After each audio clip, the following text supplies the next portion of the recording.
नमस्कार, आप देख रहे हैं सत्ता का महाकुंभ। आपके साथ मैं हूं चित्रा त्रिपाठी और आप देख रहे हैं एबीपी न्यूज, जो फ्री टू एयर चैनल है। एबीपी न्यूज को अपने बेसिक पैक का हिस्सा बनाने के लिए आप सिर्फ अपने केबल या डीटीएच ऑपरेटर से संपर्क कीजिए।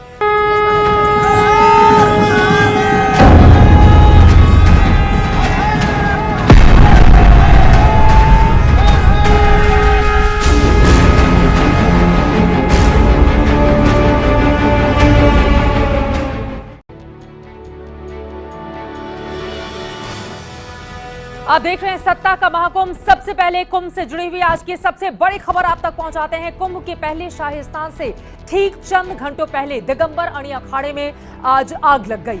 धमाकों से आसपास का पूरा इलाका गूंज उठा और देखते ही देखते मेला क्षेत्र में अफरा तफरी मच गई। अब पूरे मेला क्षेत्र की सुरक्षा पर ही सवाल खड़े होने लगे हैं। ये रिपोर्ट देखिए।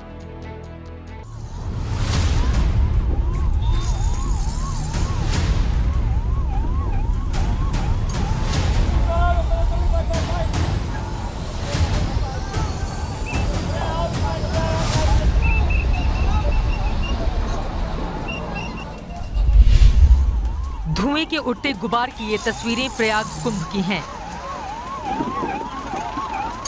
जहां मेला परिसर के सेक्टर 16 में मौजूद दिगंबर अणी अखाड़े की रसोई में लगी आग ने खूब तांडव मचाया।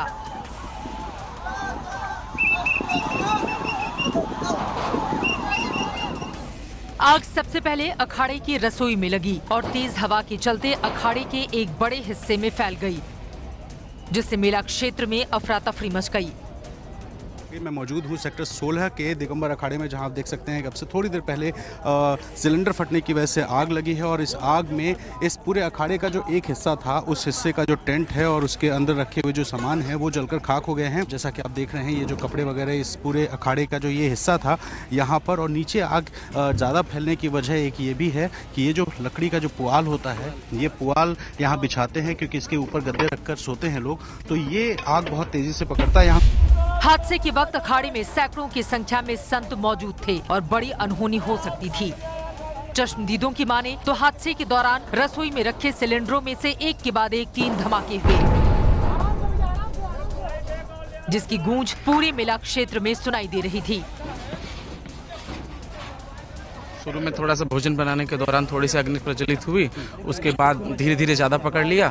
उसके बाद 15 मिनट के दौरान एक सिलेंडर फटा, उसके बाद फिर 10-10 मिनट के गैप पे 3 सिलेंडर हुआ। इस हादसे में संतों की जान तो बच गई, लेकिन आग की लपटों की चपेट में जो कुछ आया वो स्वाहा हो गया।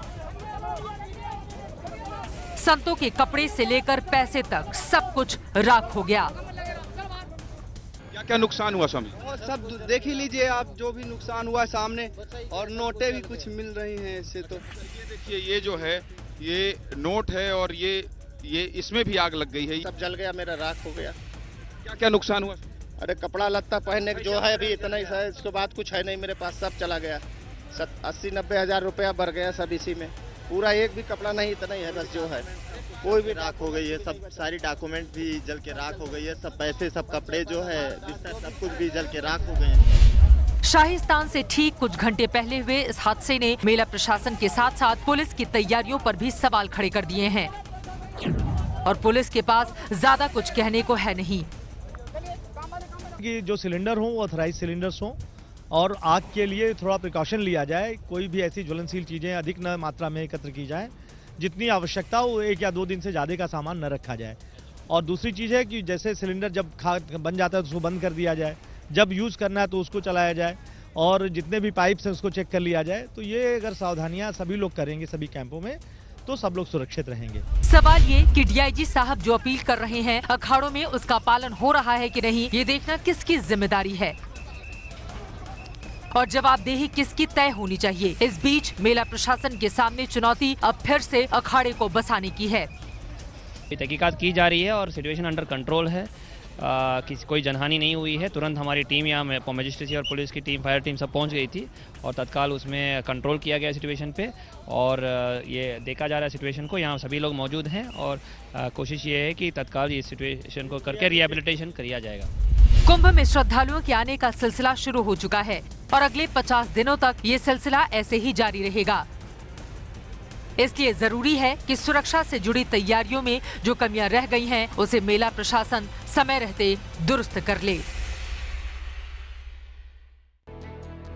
प्रशासन के पास समय ज्यादा है नहीं, लेकिन उम्मीद हम करते हैं कि जो रिपोर्ट हमने दिखाई है उसके बाद वहां पर व्यवस्था चुस्त दुरुस्त जल्द ही की जाएगी।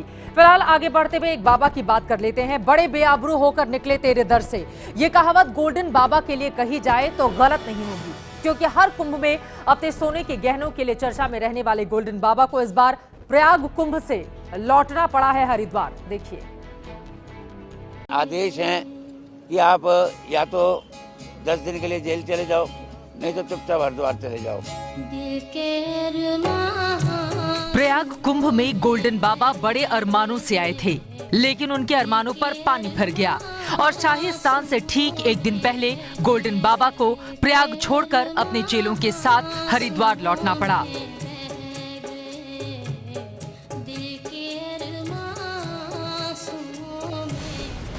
जूना अखाड़े के संतों पर अपने चेले से यौन शोषण का आरोप लगाकर गोल्डन बाबा ने सनसनी फैला दी थी। गनर को धमकी देने के आरोप भी गोल्डन बाबा पर लगे, जिसके बाद प्रयागराज पुलिस ने गोल्डन बाबा को गिरफ्तार कर लिया था और रिहाई तब मिली जब उन्होंने कुंभ छोड़कर लौटने का भरोसा दिया। तो उनके आदेश हैं कि आप या तो 10 दिन के लिए जेल चले जाओ, नहीं तो चुपचाप हरिद्वार चले जाओ। तो कुछ सीनियर अफसरों ने भी हमें कोऑपरेट किया, बोला महाराज आपके लिए अच्छा कि आप अपने हरिद्वार चले। गोल्डन बाबा पहले भी आरोप लगाते रहे हैं कि उन्हें साजिश के तहत कुंभ में परेशान किया जा रहा है। पहले कुंभ में जमीन नहीं मिली, फिर सुरक्षा के लिए जवान नहीं मिला और अब हरिद्वार लौटने का मलाल है। इसीलिए सीएम योगी से मदद की गुहार लगा रही हैं। मैं मुख्यमंत्री से रिक्वेस्ट करूंगा कि आप एक साधु हैं, मेरी कोई इतनी सी गलती नहीं है। हम गंगा मैया की कसम खा के कहते हैं भोलेनाथ की, सिर्फ हमको यह है कि हमारी परिस्थिति है, बस लोग हमको चाहते हैं, लोग हमसे प्रेम करते हैं। जहाँ जाता हूँ भीड़ लग जाती है, जहाँ जाता हूँ भीड़ लग जाती है, तो इसलिए वो कहते हैं कि कुंभ एक तरफ होता है, गोल्डन बाबा एक तरफ। गोल्डन बाबा इस बार सोने की जैकेट पहनकर शाही स्नान का हिस्सा बनने वाले थे। अपनी पेशवाई निकालने का अरमान भी था, लेकिन ये ख्वाहिश अधूरी रह गई, क्योंकि बाबा को समझ आ गया कि जेल जाने से अच्छा हरिद्वार जाना है।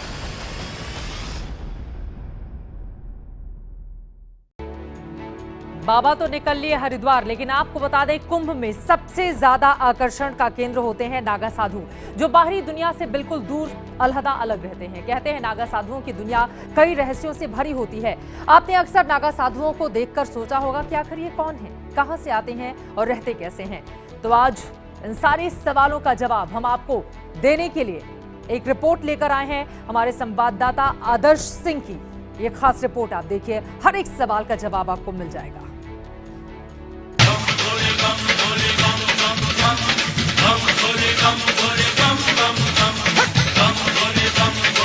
अल्हड़ अंदाज और बेफिक्र जीवन, ये भोले शंकर के वो भक्त हैं जिनकी अपनी अलग ही दुनिया होती है, जो अपनी ही धुन में मगन रहते हैं। लेकिन जब जब धरती पर कहीं कुंभ होता है, इनके कदम वहां जरूर पड़ते हैं और इस प्रयाग कुंभ में भी इनके आने का सिलसिला जारी है।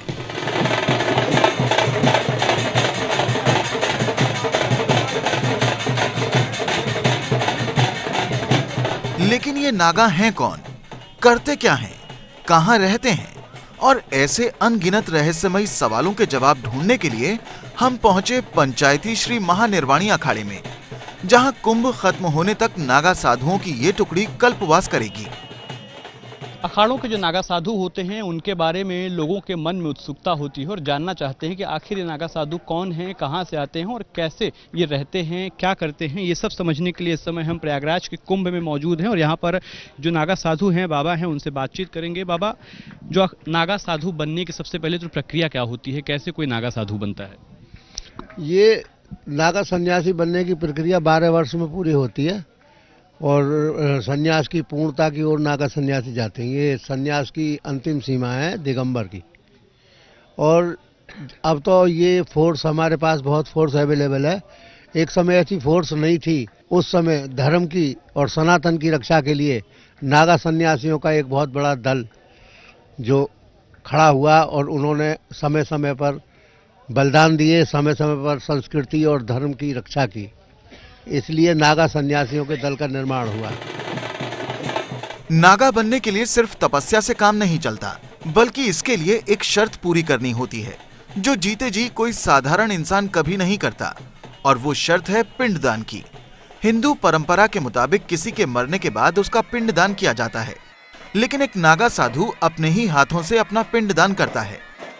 अपने जीते जी पिंडदान देना पड़ता है इस जीवन में आने से, और हमारे जो 24 पूर्वज हैं वो भी तार जाते हैं। जैसे भागीरथी गए गंगा लाए तो उनको एक पूर्वज नहीं लाए, उनको कई पूर्वजों ने तपस्या किया, जब फिर उनको फल भागीरथी जी को मिला।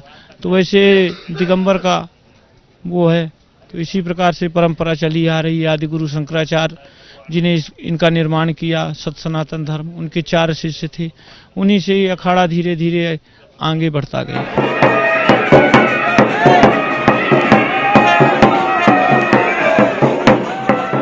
नागा साधु बनने की कहानी जितने रहस्यों से भरी है, उतना ही बड़ा रहस्य सदियों पुरानी नागा परंपरा की शुरुआत से भी जुड़ा है, जिसकी शुरुआत आदि गुरु शंकराचार्य ने की थी। शंकराचार्य जी ने 4 प्रकार के संन्यास धारण करे थे। एक हंस, परमहंस, दंडी और नागा। हंस का काम है कोई खिला दिया, खा लिया, पिला दिया, पी लिया, सुला दिया, सो गए, बालक का रूप, वो हंस आज भी उत्तराखंड में। परमहंस धर्म का प्रचार करना, प्रवचन करना। और दंडी 5 कर भिक्षा मांग करके, दंड धारण करके भजन करना, गंगा के किनारे रहना, ये दंडियों का। फिर ये 3 धर्म बनाया, 3 बनाए संन्यास। फिर उनको विचार हुआ कि ये तो सब कर्म में लग गए, अब अगर कोई आक्रमण किया तो इसकी रक्षा कौन करेगा, धर्म की रक्षा कौन करेगा। तब नागा सन्यासी बनाए, नागा सन्यासी बनाए सनातन धर्म की रक्षा करने। अपनी स्थापना से लेकर आज तक ये नागा साधु धर्म की रक्षा के लिए सबसे आगे होते हैं। अखाड़ों की सुरक्षा और धर्म ध्वजा की रक्षा ही इनके जीवन का पहला और आखिरी मकसद होता है। प्रयागराज से संवाददाता आदर्श सिंह की रिपोर्ट।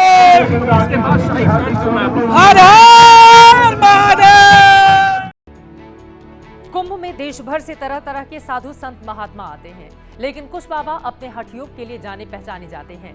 एबीपी न्यूज से ऐसे ही कुछ हठ योगियों ने मुलाकात की है और हमने उनसे ये जानने की कोशिश की हठ योग आखिर होता क्या है और आखिर ये हठ योग क्यों किया जाता है। आप भी जानिए।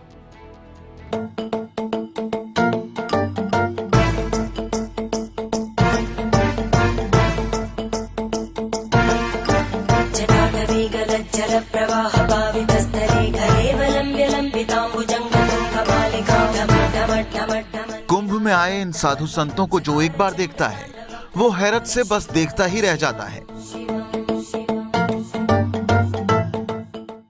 क्योंकि ये साधु महात्मा पिछले कई सालों से एक ही अवस्था में खड़े होकर साधना कर रहे हैं।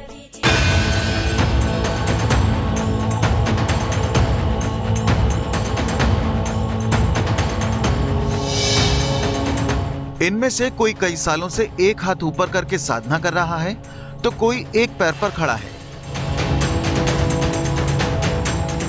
कोई ऐसा भी है जो अपने गुरु की आज्ञा पूरी करने के लिए अन्न का त्याग कर चुका है और 30-40 सालों से फलाहार पर जीवन बिता रहा है।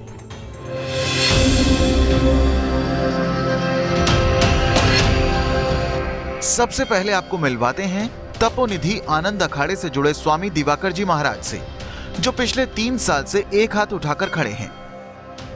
दिन हो या रात, सर्दी हो या गर्मी, ये हर मौसम और हर वक्त इसी आसन में रहते हैं। सोना, उठना और बैठना कुछ भी हो, इनका एक हाथ हमेशा आसमान की तरफ रहता है और इतने सालों में इनके हाथ की हड्डियां ऊपर की ओर ही सेट हो गई हैं और अब ये चाहे भी तो भी हाथ नीचे नहीं आ सकता। सनातन धर्म बना रहे, इसके प्रति लोगों की आस्था रहे, इस हठ योग को लेकर स्वामी दिवाकर जी हैं जो 3 सालों से अपना एक हाथ उठाकर खड़े हैं। इनसे बात करते हैं। महाराज जी, ये कब से आपने शुरू किया और क्या आपकी मांग है? 3 वर्ष हुए हमको हाथ खड़ा किए हुए और हमारा उद्देश्य है कि सभी लोग एक हो, क्योंकि सभी एक ही माता पिता के संतान हैं। तो इसलिए यहाँ संप्रदाय या धर्म को स्थान न देकर सनातन को स्थान दे तो अच्छा है। तो ये अपने गुरुजी के आदेश पर आपने शुरू किया था, तो शुरुआत में दिक्कत नहीं हुई? गुरु की कृपा होती है तो कुछ भी दिक्कत नहीं होता है भैया। सब गुरु का आशीर्वाद है, जो अपना मतलब दर्द भी मार लेता है। उन्हीं का आशीर्वाद है जो कि इतना मतलब सहन करने का अंदर क्षमता आ जाता है। कुंभ में दिवाकर महाराज की तरह अखाड़ा परिषद से जुड़े दिगंबर हरिवंश गिरी महाराज भी हैं, जो पिछले 9 सालों से बैठे ही नहीं। इन्होंने प्रण लिया है कि विश्व शांति और सनातन धर्म की स्थापना के लिए ये 12 सालों तक खड़े रहेंगे और अब तक ये अपना प्रण पूरा करते आ रहे हैं। हठयोग को समझना हो तो मेरे साथ एक संत खड़े हैं, उनको देखिए। ये 9 सालों से इसी तरीके से खड़े हैं और सोने के लिए भी इसी अवस्था में ये सोते हैं। इनसे बात करते हैं। आप ये जो हठयोग कर रहे हैं, इसको क्या कहते हैं और कब से कर रहे हैं? हम 2010 से कर रहे हैं और ये हठयोग में आता है खड़े श्री तपस्या होती है। 2010 से आपने शुरू किया, कब तक ऐसे चलेगा? ये 2022 तक है। हाँ, 12 साल का आपने जो है हट किया जी। 2022 में पूर्ण होगा 12 साल का। हाँ। तो ये दिक्कत नहीं आती? दिक्कत तो शुरुआत में आती है, लेकिन अब सब सहमना पड़ता है अपने आप को। अब सहमे नहीं तो फिर कैसे काम चलेगा। किस तरह की दिक्कत आई थी शुरुआत में? शुरुआत में पैर सूज भी गए, फट भी गया, नासूर भी बन गया, लेकिन अपने इष्ट देव पे विश्वास होता है तो सब सरल हो जाता है। हठयोग सुनने में भले ही बेहद साधारण सा शब्द लगता हो, लेकिन सच्चाई ये है कि इसे पूरा करने के लिए इंसान को अपने शरीर की सहन शक्ति की सारी हदों को पार करना पड़ता है। तन, मन और वचन से कोई प्रण लेता है, तभी वो हठयोग की राह पर आगे बढ़ता है और इन सब के पीछे होती है गुरु की शिक्षा। महाराज जी, इसको शुरू करने के कोई नियम भी हैं कि जो भी हट कर ले और वो शुरू कर सके? नहीं, जो कोई ये नहीं कर सकते बिना गुरु ज्ञान कहाँ। गुरु का आदेश अनुसार ही कुछ हो सकती है। ऐसे कोई मन का कर ले वो अलग बात है, लेकिन हर चीज़ का बिना गुरु ज्ञान नहीं गुरु होती है। गुरु का अच्छा, कितने दिन तक करना होता है? शुरू से तय होता है या जब तक चल पाता तब? नहीं, गुरु का एक आदेश रहता है, जो तुम 12 साल की करो, कोई 9 साल की लेता है, कोई अपना जीवन समर्पित कर देता है। कुंभ मेला क्षेत्र में ऐसे 1 या 2 नहीं बल्कि कई हठयोगी हैं जिन्होंने धर्म की रक्षा के लिए हठयोग का प्रण लिया है। ऐसे हठयोग जिसकी कल्पना आम आदमी की सोच से भी परे है। प्रयागराज से संवाददाता रणवीर सिंह की रिपोर्ट। ये है एबीपी न्यूज, आपको रखे आगे।